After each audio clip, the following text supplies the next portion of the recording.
Welcome to 30 Minutes of Faith. We have Gary Bond with us today. He is a vice president on our board of trustees at the Interfaith Council of Greater Sacramento. Thank you for coming.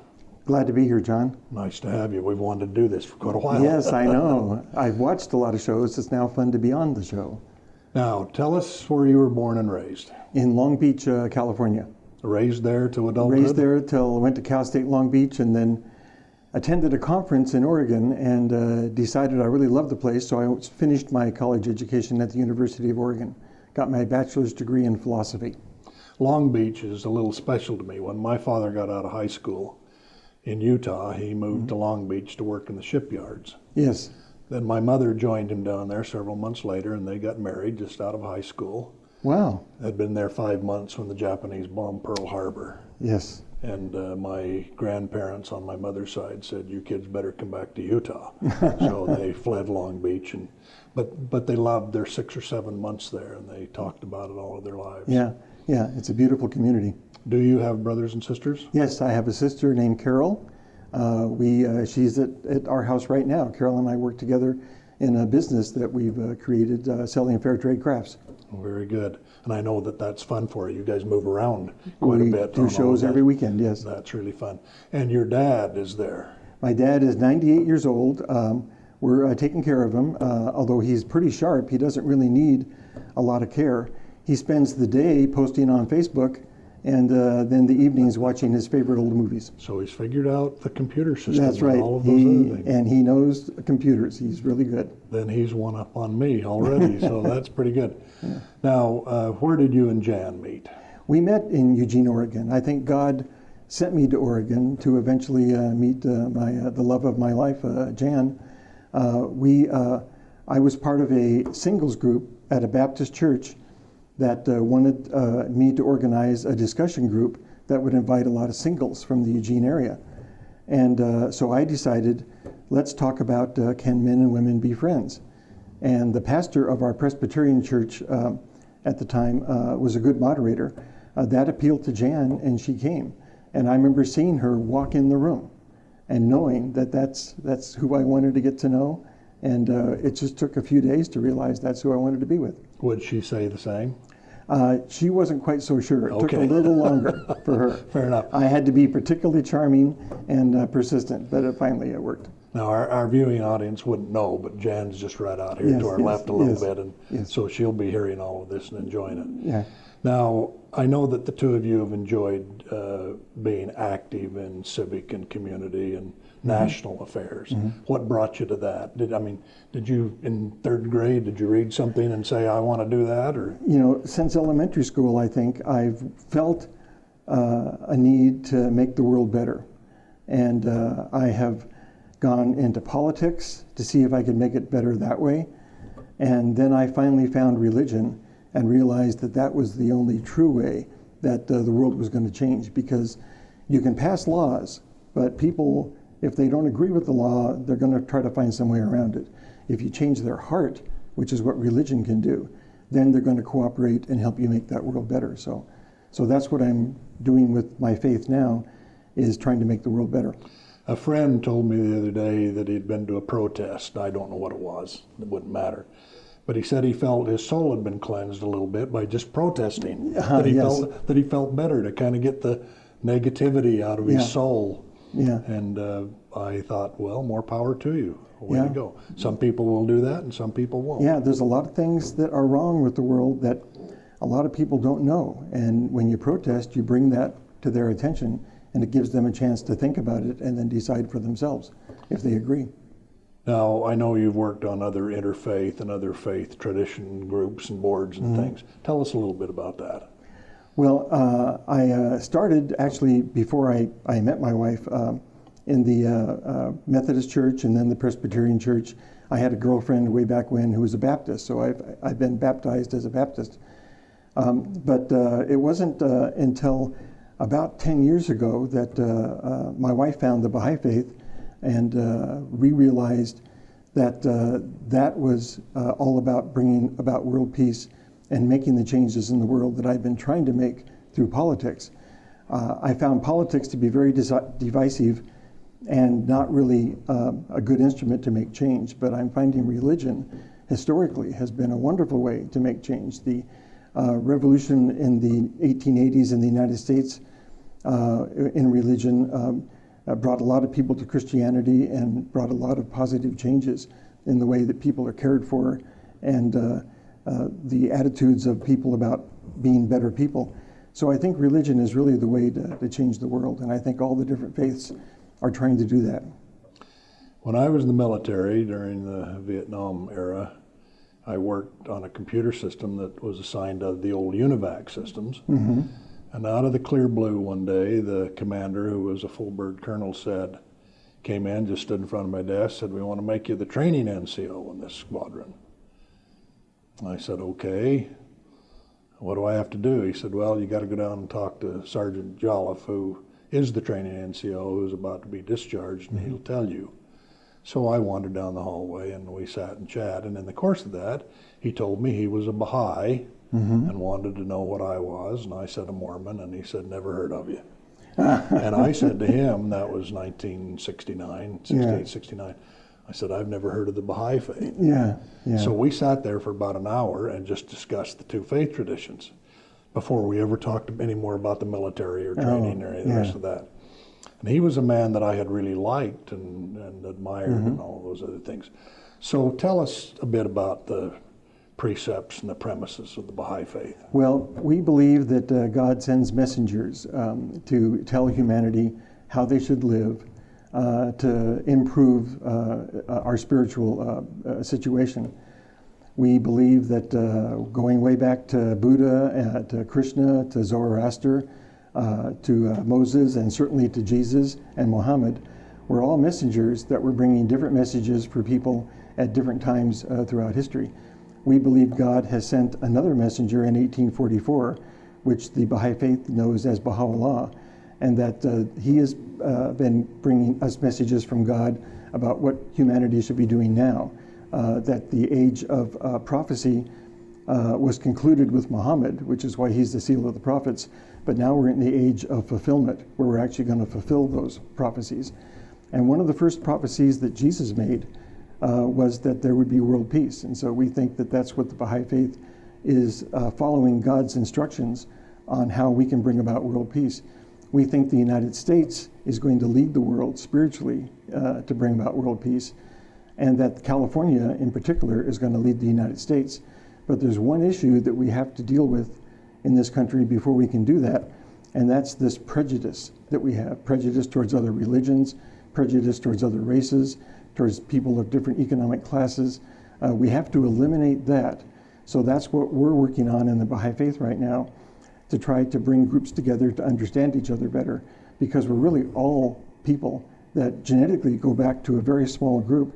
We have different cultural backgrounds, and we're certainly different gifts that we all have as far as our skills go.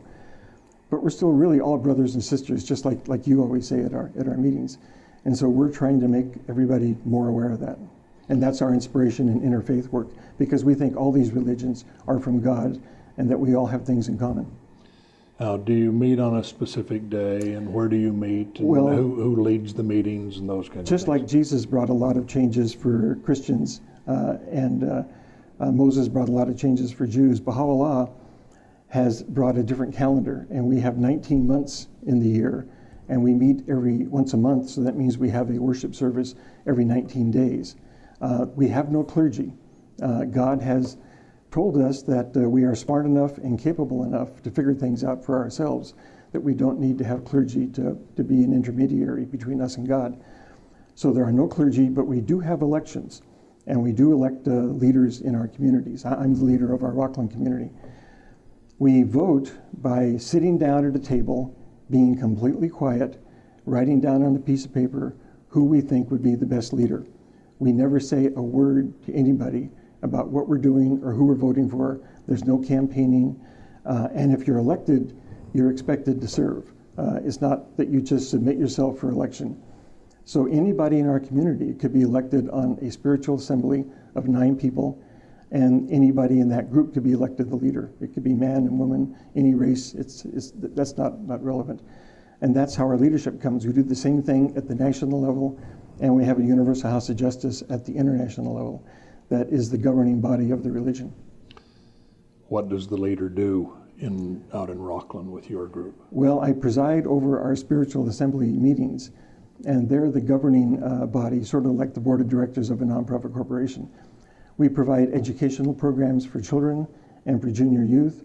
We get involved in social action. In our case in Rockland, we help with the Interfaith Food Closet up in Auburn. We're members of the Interfaith Council, which I am with you on. I'm vice president. And we take care of the affairs of the community. Recently, we had a member of who was in jail, who was a Buddhist, not a Buddhist, he was a Muslim, learned about the Baha'i faith and started writing the Rockland Assembly to see if he might want to consider becoming a Baha'i. 2 years later, after dozens and dozens of letters, he decided to become a Baha'i, that the Baha'i faith was what worked for him. And so our local spiritual assembly is dealing with the legalities and the process of bringing somebody who's in prison into the faith and making them a regular observed member. So there's lots of administrative things that the faith does. It also supervises anybody who's out in the community doing something in the name of the Baha'i faith to make sure they're following the principles, which are basically men and women are equal. There should be a small gap between the rich and the poor. There shouldn't be a big gap. We should have a universal language.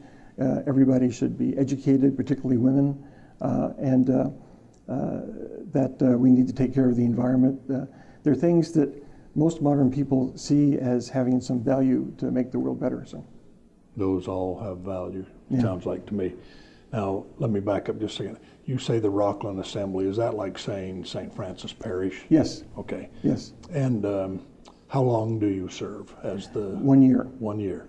Our year begins in March, and by the or in between there's a New Year celebration in March, and that's when the leadership is elected. About a month later, in April, we have an annual election of national and local leadership. The Universal House is elected every 5 years during that same time period, and it's all part of a calendar set up by the founders of the faith. Do you ever get reelected? Yes, Okay. I've been reelected. And you can get unelected. And when you do, you're happy for the person who's taking your place. Sure. It's all about unity is more important. Even if the group makes a bad decision, you need to support it. God, trusting God that he will take care of fixing that mistake that group has made. You need to be supportive of what the group's decided to do. So A nice walk by faith, sounds yes, like. yes. How about where is the National Assembly located? In Wilmette, near Chicago, in Illinois. And they have an office or a church? We actually have a temple, very not as beautiful as the temple in Salt Lake City for the Mormons, but it's a magnificent building that's open to everyone to come in and view and worship. And then the National Assembly has its offices right in that complex. Have you and Jan been there? Not yet. We plan to make Sounds a like pilgrimage a good there place as soon to as be. we can. Yeah. And let's see, I'm going to presume that the International is at the large, beautiful, beautiful place in Haifa. That's right. That's right. And that's where God told our founder Baha'u'llah that the national place should be. So he's put it there and on top of Mount Carmel in the And Holy I've Land. only seen pictures, but it is Yeah. awfully, awfully pretty. Yeah. Spectacular views. It's in the nation of Israel right now, and it's with, of course, the permission of Israel. Their only condition was that we not try to convert Jews to Baha'is. Well, Baha'is don't go out and try to convert anybody. They certainly talk about the faith and try to help people understand the importance of practicing these values, but we don't actually try to get them to sign a card and declare they're welcome if they do. But and we've been that way in Israel, so we've caused no problem with the Israeli government. They're fine with us being there. Well, we're aware in Sacramento that the Baha'i assemblies are doing really good. Now there's 3 or 4 in this tri-county area. Yeah, we're organized around cities mostly, yeah. And so each one would have a leader. And, Yeah. And if you have 3 or 4 in this greater area, is there one that pulls more weight than the other? The Sacramento Assembly. There was a conference a few years ago that helped get the Sacramento Assembly going on teaching children and youth virtues, which are the same as Baha'i principles. All faiths agree on: be honest, be faithful, be supportive, be humble, and they are doing a very good job of teaching children from all different walks of life these different virtues in after-school programs. And then they get teenagers involved in junior youth programs that actually help encourage them to provide service to their community. They might visit seniors at a rest home, they might clean up a park. Their whole idea is that it's God wants us to be of service to our community, and in a non-controversial way. So look for ways that you can help paint somebody's fence, things like that. Do you get baptized into the faith? No. One of the many rules that were brought to us from God through Baha'u'llah was we really don't have any rituals. They really aren't necessary anymore. And baptism is not necessary. There's a lot of things that are not necessary. We don't even say prayers as a group. We don't even say amen after a prayer. It's really about your own spiritual growth and learning the values of the faith, and then trying to understand their validity, and then willingly practicing those values on an individual basis. And it's not about large group things. Do you have scripture? Oh, yes. Baha'u'llah had, I would say, several thousand pages of scripture revealed to him by God. Then his son, Abdul Baha, also was given the divine capability of communicating with God by his father. And he is sort of like to the Christian faith, St. Paul, who was not one of the main apostles, but was still connected to God and was able to explain a lot of the Christian writings. So we have a huge number of volumes that are now being translated and understood better and studied. All instructions from God on all kinds of things that if we follow those, we think we'll have harmony and unity in the world, and we'll be truly brothers and sisters. Be great to have unity just in our community. Yes, it would. It would. And we think if people followed these values and put others first and themselves second, that there would be a better chance that we would have that unity. And that seems like pretty much a godlike concept in all faiths and walk of life. Yeah. What do you find of interest in the Interfaith Council? Well, the first thing I found was how similar all of us are in the things that we believe, and how willing we all are to help the poor and to deal with things like the homeless situation and loaves and fishes. And I was also impressed at how tolerant everybody is about everybody else's faith. It's a really nice, loving atmosphere that I encounter whenever I come to Interfaith Council events. It's been a joy to be on the Interfaith Council and to meet so many people of different faiths that I feel I have so much in common with. And then to know something about their faith, so that particularly now, if somebody in my circle, not a Baha'i, but somebody who's not particularly involved in a faith might say something negative about a Muslim, I know that's not true. And I can cite my friendship with different Muslims and my discussions with them about their scripture, about the Quran, and I can set that straight. And I'm sure that's going on with everybody. If somebody says something negative about another faith, we all understand each other a lot better. One of the things I really liked, Gary, is that once we get to know each other, we do act like brothers and sisters. Yeah. When we don't know each other, we're a little afraid and a little wary and those other sorts of things. Not too long ago, several months ago, I went down to the black Muslim mosque in Oak Park. And I noticed as I was walking in that I was going to be the only Caucasian, as best as I could tell. That didn't bother me because I have all kinds of African American friends and have had for all of my adult life. But I thought, well, I'm going to stick out like a sore thumb maybe.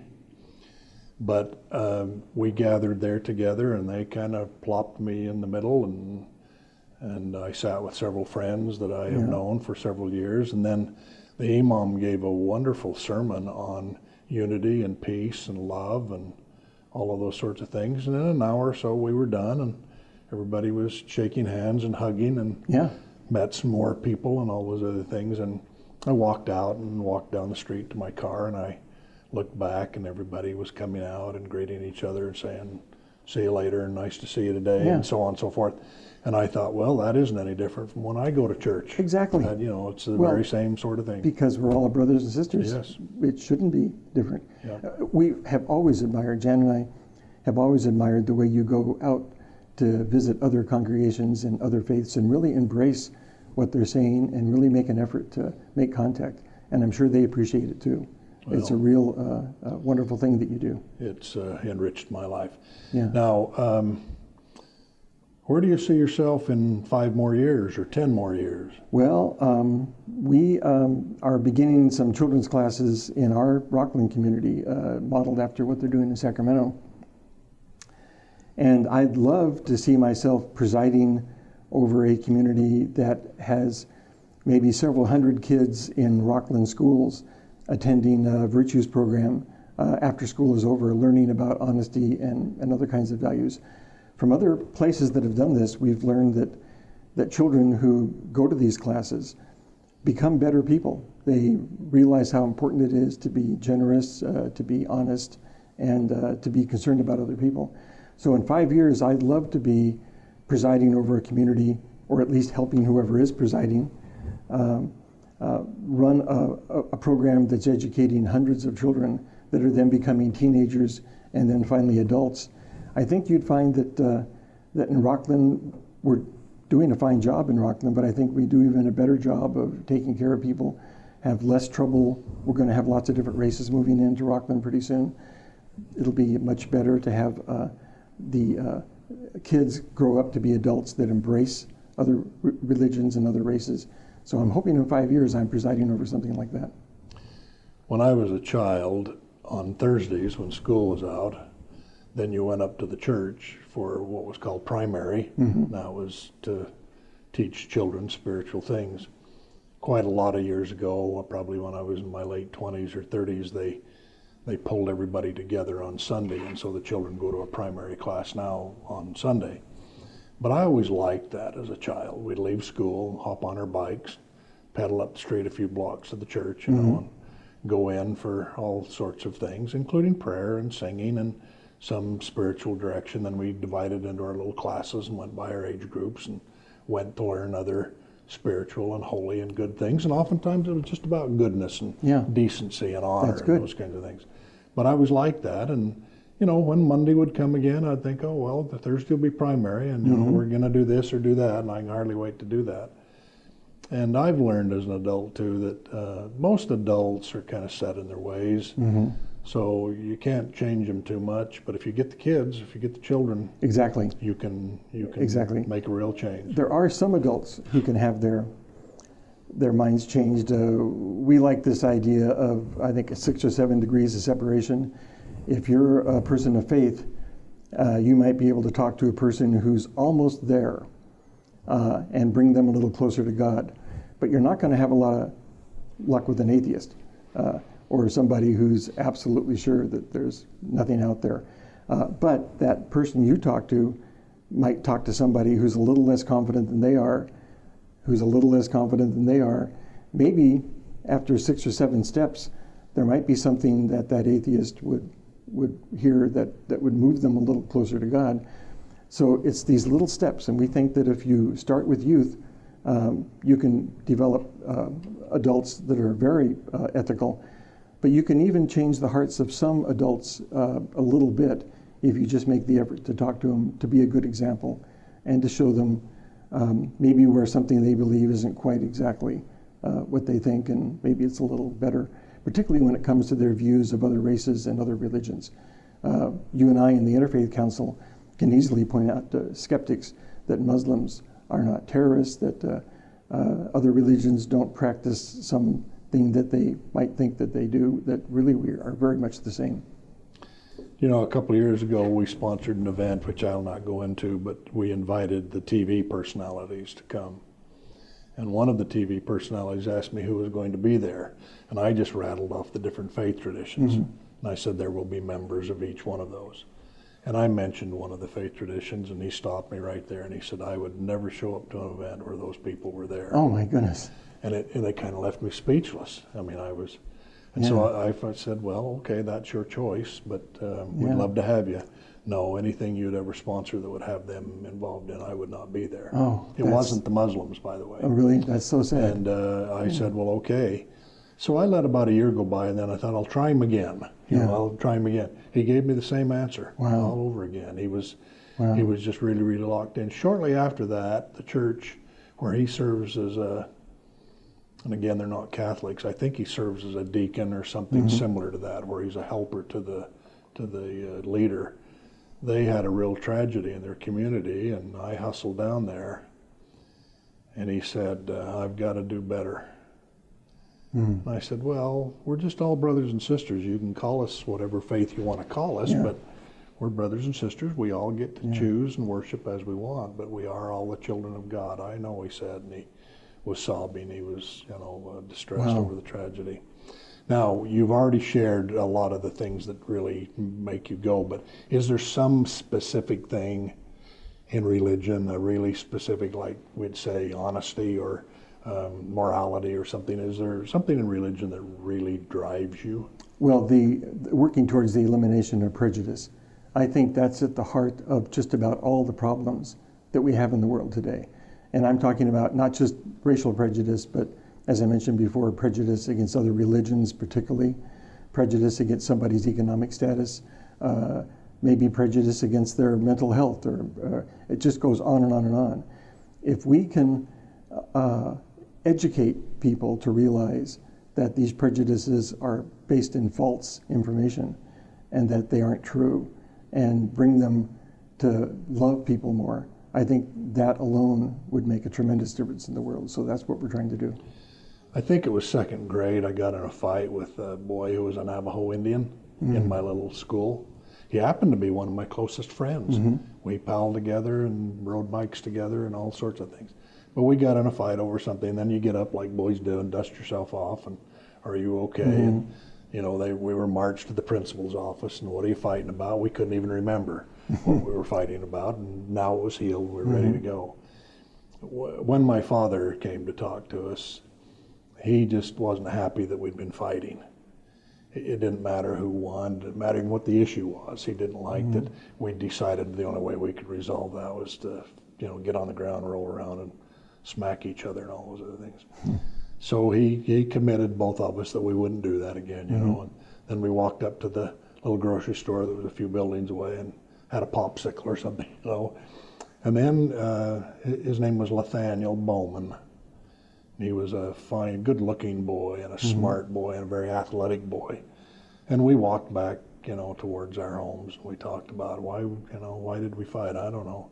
I kind of made a commitment myself that day. I think I could get through life without fighting. Oh, good. And he and I talked about it, and so far so good. We think God puts all of us in situations that we can learn from, or not. Depends on whether we're paying attention. I think you learned from that situation. I've had similar situations in my life, and there's been many times when I'm so glad I didn't say something negative to somebody, because I found out a few minutes later I was completely wrong in what I was thinking. Well, one of the other classmates said, were you guys fighting because one's a cowboy and one's an Indian? Oh my goodness. And that never had crossed our mind. We didn't see that. We were fighting because we had some other issue that we didn't agree with. That's part of your lower nature. That's true. Yeah. Well, we're getting near the end, so thank you again for being here. I'd like to ask you, as we do all of the guests, if you could wave a magic wand to resolve something or fix something in the world, what would that be? I think if people could be better educated, if we could simply let people know more about the world they live in and about the other people in the world, that would go a long ways towards solving a lot of the problems we have, because we think the problems are based on us not cooperating, not seeing the same set of facts. So my wand would be for more education, for more opportunities, and for people to take those opportunities and to learn and be better human beings because of it. At all levels. At all levels, yeah, yes. Thanks, brother. Thank you, John. Nice to spend some time with you. It's been wonderful being here. I value what you have to say. Thank you so very much. Thank you.